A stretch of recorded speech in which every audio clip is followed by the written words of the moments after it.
Hello world, Reba Darcy and one Patricia O'Connor here, and it is our Super Cypress Saturday drop, and it is good to be here. It's a good time to be. Quick look at how everybody is doing, because I like to show off how everybody's doing. Right now, we're seeing buds aplenty. My little oak, or my big oak log, is just putting out buds and little shoots all over the place. We are going to end up with so much ramification this year. It is just not even funny. It's going to be, and it's really good to see. And you know what? Last year, I was looking at all the new shoots coming out, and for the most part, it was kind of over by now. We got, this kind of growth last year, those kind of things. Some of the stuff that I've already cut back was the kind of growth that we had seen. But this double on double new shoots, this is something that's pretty exciting, and it has really stepped up the feel of how everything is going. And all it took was a couple of changes, just a couple of small changes. Oh, Patricia, pray tell, what are these changes you speak of? Well, one, trimming back the end of the branches whenever when they're fleshing out like that, and killing off that atypical dominance that's trying to happen at the end of those branches where they've got this apex thing going. Releases the buildup of auxin in the ends of those branches and tells the tree to search for tops and make tops elsewhere. And so it's more prolific with all of this stuff. Now, also, those guys, I started feeding. So feeding or fertilizing your trees. Let's talk about that for a second. In my past, with gardens and whatnot, my experience with fertilizer and plant food, and there's a couple of ways you can go. You can go organic or you can go synthetic, and they both have their pluses and minuses. The synthetic stuff, I'm sure if you're just that type, that will allow you to dial it in, and a little bit of that can go a long way. It's not necessarily more effective, I wouldn't say.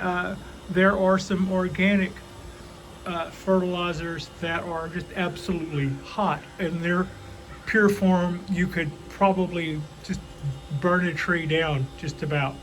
Like I said, they both have their advantages. I was told some time ago that you couldn't over fertilize a tree with organics. I'm not so sure. I would say that chicken manure, for instance, is a really hot fertilizer, and it in straight form, for instance, would probably burn the crap out of seedlings and may even kill them. But if they adapted to it, then they would take off like nobody's business.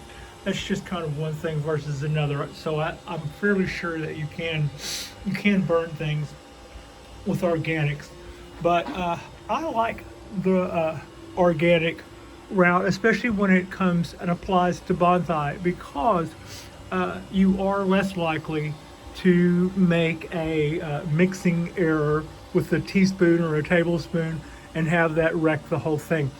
There are ways that you could do that with the synthetic version, and other than that, I just don't necessarily see the need for it when it comes to bonsai trees. As a person that was more, I would say my growing path was more of a gardener, that was more about yield. And so to that end, I would look at and do my research and try to figure out what is the maximum amount of weekly feeding that we could give the plants, and then I would break that down into a daily, and I would put that amount of synthetic, a tablespoon or a teaspoon to whatever, to my gallons of water that I would water my plants with. So that was more a daily feeding of a heavy dose whenever I was trying to grow things for maximum yield. Bonsai is not necessarily a maximum yield sport. Notice I said necessarily. It would seem to think that I would say bonsai is not a maximum yield sport, but there are times when you definitely want to turn the jets up a little and get things growing, and just to see what they're doing. For instance, these guys, these cypress trees, we have a lot of trunk taper to build here. I would say that we've got to turn this into as big as this, but that's not even true. And later on in the growing season, I'm going to chop this. This has to grow as big as this trunk. And that little trunk back there has to get as wide as what you see here, and that rollover has to disappear. So we have all of that to do basically for all of these trees, creating taper. That's going to be a lot of conversion of nutrients to wood. Basically, we have to make quite a bit of plant parts to cover all that up. And also, when it comes to this guy, we have some of that to do, and we also have, we're not trying to build a trunk here, but we are trying to build ramification. And the cypress trees are trying to build trunks and ramification. They are beautiful and lacy when they're just long and leggy and lacy like that. But what I would prefer to do this time around is clip my stuff back, and at the end of the year, I'm going to start cutting those back, and we're going to bifurcate off our 2s into 4s and our 4s into 8s all the way through. And we'll take a couple of years to do that because, frankly, we have a couple of years while we're waiting on all of these leaders to become tree. So with all of that, these are not finished bonsais, and as such, the cypress trees, the dawn redwood, the oaks, both of them, will get fed most of the year. The cork bark will not go dormant, so it will get fed all year. The coastal probably the same. When the other trees, if they go dormant, there's no point. You'll see that you're not putting food to them as much as you were, and it's not really even so much a hard decision to stop feeding them. You just kind of see the old food just kind of stop being consumed as much. You can tell the cycle that's going on below it that's causing it to deteriorate kind of slows down, and it just stays there. As with the trident maple, we'll be feeding this guy year round. We've got a lot of building to do on this tree. Same with my wisterias. All of these pre-bonsai trees will get fed most of the time of year round. What will be different about them than others would be like finished trees, like the 17-year from seed Japanese black pine.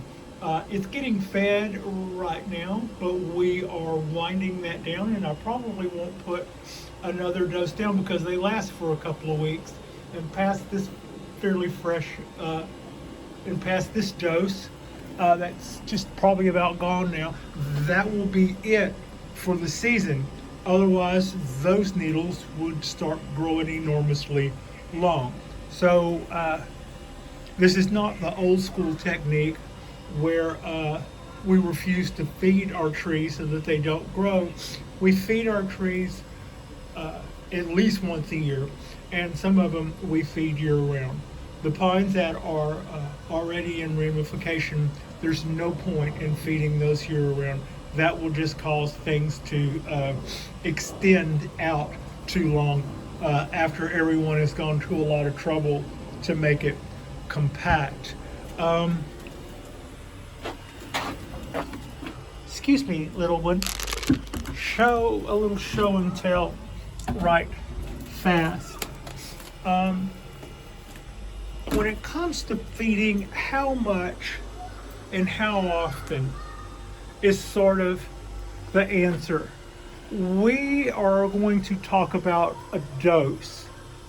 And what is a dose? And are you going to do more than a dose or less than a dose? So in any 4 by 4 inch area, we would do a dose. And I would consider that 3 of those.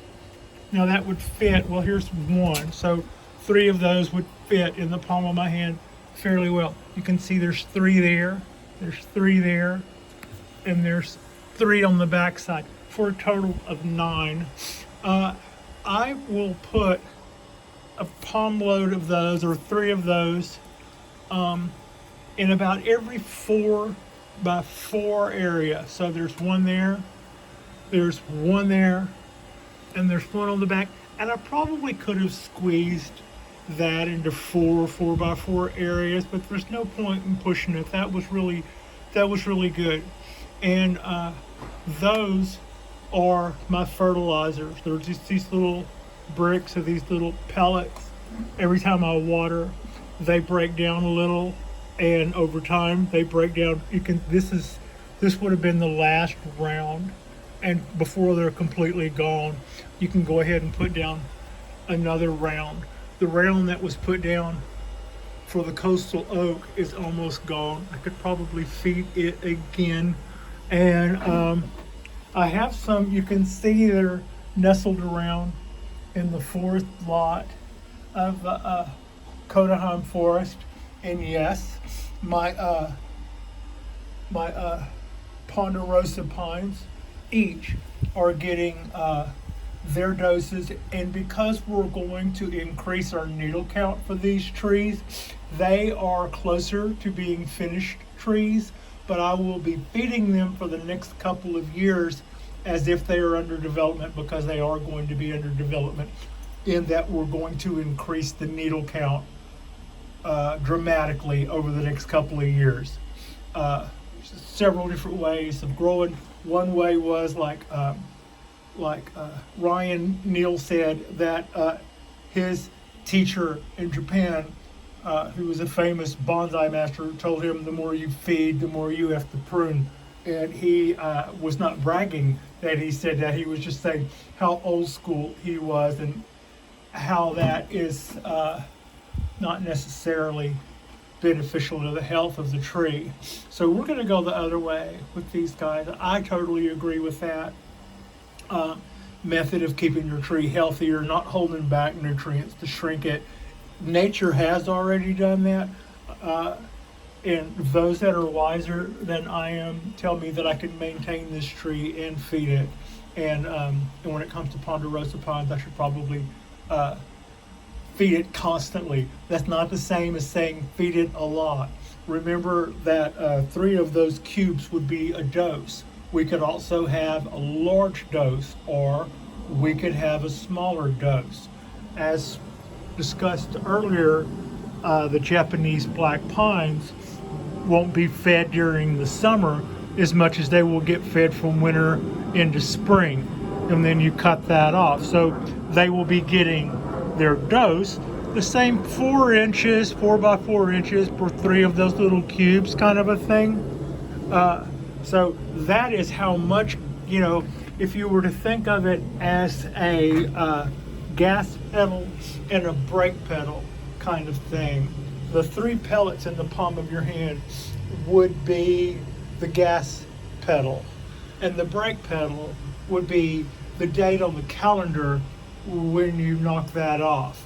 like for instance, like I was hitting on earlier, when it comes to the Japanese black pine, knowing that you've got a needle reduction coming up ahead of you and some candle decandling coming up ahead of you, you give the tree enough time to work out the fertilizer that it has in it, and then you don't throw another batch on there until later. So that's kind of how you work that when trees are a little bit more finished. And this is a little quick look on the ball cypress, the 2.5, 3-year-old ball cypress that I did a trunk chop on a couple of days ago. As you can see, it's responded by, it's starting to put out more growth on the tips. The color is a little funny. It's been cold the last couple of days, which is what I attribute that color to. Otherwise, it's doing fine. And that little, our new leader is almost old enough to get some wire, and that'll be nice to see. And I'm just gonna pan back around and show our 75-year-old Japanese black pine. As you can see, I've been doing my daily needle reduction on that, getting rid of all those old yellow needles and the needles that are 3 needles that it's pushing out.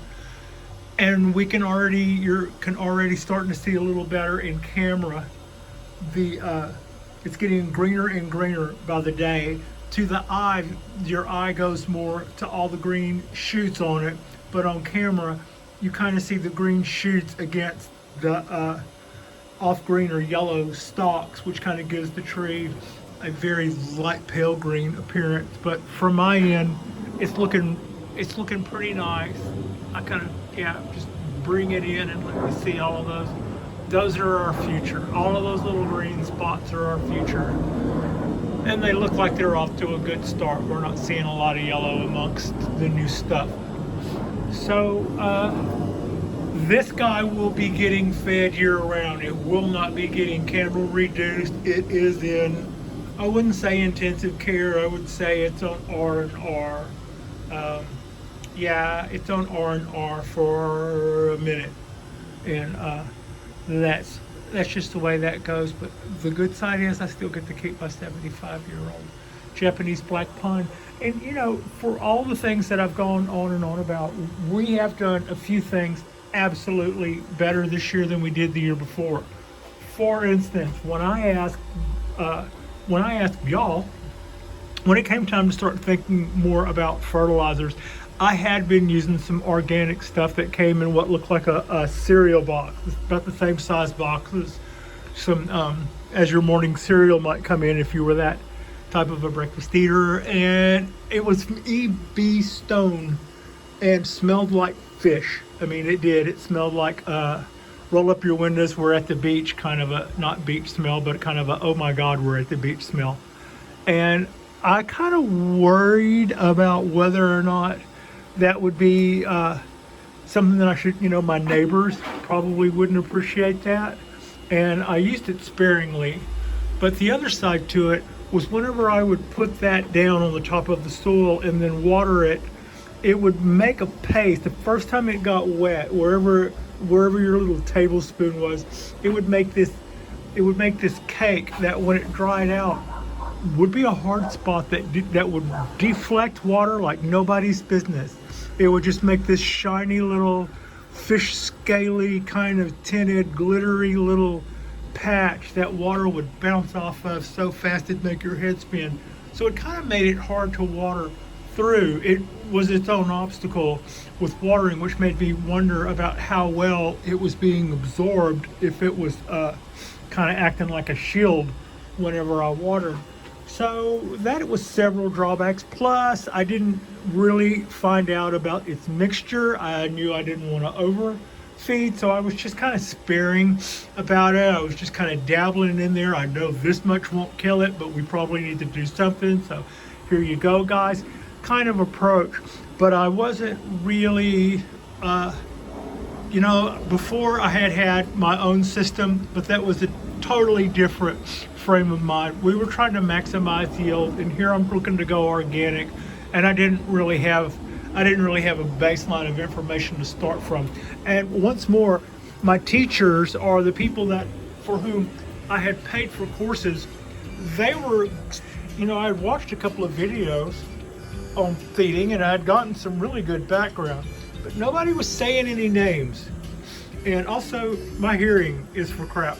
So when somebody did finally say a name, they were kind of like, like the old cough and say something or say it under your breath.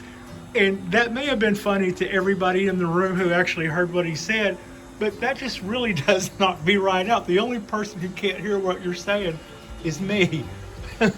So yeah, so I did a shout out and I got the tip. I believe, if memory serves, I might have gotten this tip from Jay at Blue Jay's Bonsai, and it was for BioGold, and that's what you see laying on these in little lumps on these trees. And then when I went back and looked at my training videos about feeding and wanting to know how BioGold would stack up against that, I believe that was the word that I kept missing out on my lessons. The instructor was kind of going, BioGold. Having not know that I was listening for that word, I had no idea what he said. So kind of after the fact, I figured out what I was supposed to be doing with the help of y'all. And from that end, we have noticed so much gain this year. The growth of these cypress trees is in the first week of May still. It is at where we were at the end of the summer last summer, and I mean basically by being this tall. And this one isn't that tall because I trimmed it, but we're also growing 2 liters on that side. And the amount of foliage on here and here is just like, double, triple anything we had last year. Is that all the BioGold? No, that's part of it. Also, the BioGold is 555, so we're not necessarily going to burn anything. We shouldn't have to worry about elongating things, which is like if you had all of your proportions right on your tree and then all of a sudden one year this part of it grew like double or something, that might be an indication of overfeeding, and that would sure wreck your tree because you're not going to be able to take that out of the trunk. And if you had this long gooseneck thing happening to your already ramified tree, where are your proportions then? So you kind of have to be concerned about feeding your trees and nutrients and keeping your tree in some sort of balance. And that's kind of where the 555 point part comes in. Also, this stuff doesn't smell bad. It's probably the same thing that smelled holy heaven the last time around. It might very well be the same ingredients, but it seems to be in an easier to use form, and I've never noticed anything foul coming off those. I think that this growth that I'm seeing and the growth that I'm seeing on the cypress trees are some of what we did last year. Last year, I took the Kodaha maples off the rail where they were suffering the wind burn, and I brought them back in here, and then I was kind of concerned about whether they were getting enough light. That was the point in which we started upping our overhead lighting game. Since then, we haven't gotten any more wind burn. We've managed to mind our P's and Q's when it comes to watering the forest, so it looks to be in a lot better shape. Last year, our trees were on that rail, and that did 2 things. One, that kept us just one little pinky toe outside the law. They were putting up with it, but it technically said not to do that in the rules. So we were skating until somebody said knock it off. That just makes me paranoid. 2, this was the space where we got the most light, but this is also the space where we get the most wind. Having the trees out here meant that they were facing the sun, and this is the south facing balcony, So all of my sun-hungry trees, which most of these are, they were going to need 6+ hours of direct sunlight a day. And being on the rail got them that. But I always felt like I had to rotate them around because the side that was facing us, this side, wasn't getting direct sun. And so I always wanted to make sure that the trees got rotated around so that all sides got even light. That was the way I was growing things last year. This year, having moved things back that far off the rail, we have less wind burn and less dieback due to wind burn. I believe this guy got some wind burn because we noticed some dieback on this part of the canopy. On the other side, that was facing the outside. Now, that could have also been related to it needing a repot. It was the wrong time of year, but it badly needed a repot. But moving the trees off the rail took us out of that direct wind and brought us behind the wall that much more. It also meant that our area was lit, and now this side of all the trees seems to be the favorite side. You're not going to notice a big jump in growth here as you are here, but this gets less wind. The ponderosa likes wind, so that doesn't really count for that. But I do feel like the pine trees are probably a little bit, they probably lose a little less of their moisture in their needles being farther back off the rail. So I attribute this great start to figuring out and asking the right questions and getting the right recommendations when it came to using fertilizer for the trees, and combined with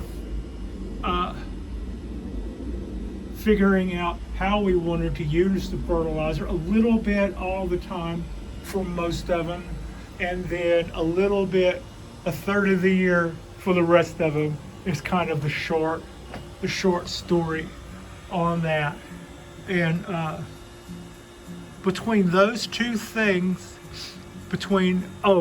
and we also, the project that we also did was I was concerned about drip trays and drip trays underneath the trees causing us health problems, which they did. To that end, our gutter, our lighting, and our use of biogold, now I'm sounding like a commercial, has absolutely paid off. And in 3 years of having this cork bark oak, I have never seen it be so prolific. And I can say the same thing about the Dawn Redwood, and I can say the same thing about the Trident Maple and the Chinese Wisteria sinensis and the Japanese Wisteria. They are all flourishing, I would say, in due to being fed, the new feeding regime, and the lighting setup. And for our mistakes and for what we've done wrong, I think we did that right. And it's still early in the year, but golly, it's starting to pay off. I can't wait to see how everybody's looking by August, if this is May. I hope you're enjoying your Saturday. Frida and I are absolutely enjoying our Saturdays. And we are knocking on 200 videos here shortly. We're just a few away. I suspect I'll just mention it's the 200th video, and that'll be the size of that. But yeah, also, well, that's okay. We'll wait on that. Thank you so much for watching. Like and subscribe if you have not already. I ordered our vermiculite yesterday, so that will be coming in a few days at the store. So that'll be like the last of our store-bought ingredients for our project we have coming up with our cuttings, and that'll be fun to do. I'm looking forward to that and seeing what we can do with those guys.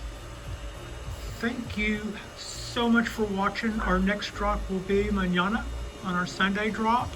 And yeah, thanks for watching, folks.